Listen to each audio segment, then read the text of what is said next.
digle ndax nu def. yow yàlla yaa wax ne wa anibu ila rabbikum wa aslimu lahu min qabli an yatiyakum al-azabu summa la tunsarun. nee na yow yàlla yaa ne yéen jaam ñëpp rungum leen yéen jaam ñëpp wàññi leen seen i xalaat nee na jëm si ci man gannaaw bu ngeen yegg see itam jëbbal leen ma seen lépp bu ci kenn nekk loolu na ngeen ko def balaa xaalis bee wàññeeku def leen ko balaa mbay mee yàqu def leen ko balaa ñàkk gi ñëw. yoon kon nag yow suñu borom tabaraka wa taala. bi ne yow yàlla mi nga xam ne yaa barkeel te kowe am kattan.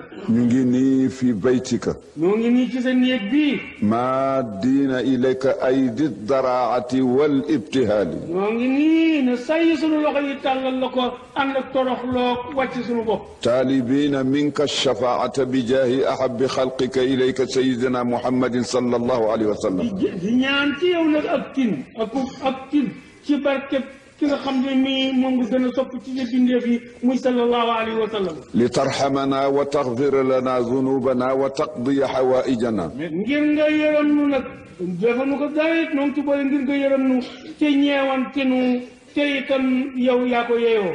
wa tuyassir lana jamia matalibina addunyawiya wal uxrawiya. yàlla na nga nu yewenalal yàlla na nu yombalal sunu càkkutéef yëpp yu àdduna yeeg yu laaxiri.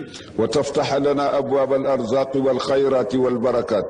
yàlla na nu ubbil bunti yiw yeeg jàmm yeeg wërsëg yeeg yu baax yi.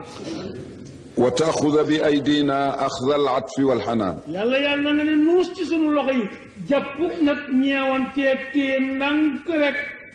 wa tulhimana rushdaka. yàlla na nu yekkeewal sëg njub lu jub. wa tutila acmaarana. yàlla na nga nu guddal sunu fan yi yàlla na ko guddal. wa tashfiya amraadana aljismiya walqalbiya. yàlla sunu feebar yi rajo xol yeeg yu yaram yëpp yàlla na nu ko defal. wa tajcalaha bacda alshifaa'i kafaaratan wa tahaaratan wa ziyaada. kon yéen tëdd nag yàlla na nga nu ko defal muy kafaara sunuy bakkaar. wa tarxama wa tucaamila mawtaana wa iyaana. te yàlla na nga nu yërëmal sunu way dawee ak nun sunu gannaaw bakkan. wa tucaamilana ma tucaamilana wa iyaahum bil afwi wa ridwaani. te yàlla na nga jëfanteeg ñooñeeg dem ak nun ñii demagul yàlla na dem kii yeex ak njëggal ak ngërëm ak yërmande. wa duxuli aljannati bila xisaabin wala ciqaabin. nan ca boole dugal nu àjjana te bañ a lañ bët sunu dara rek.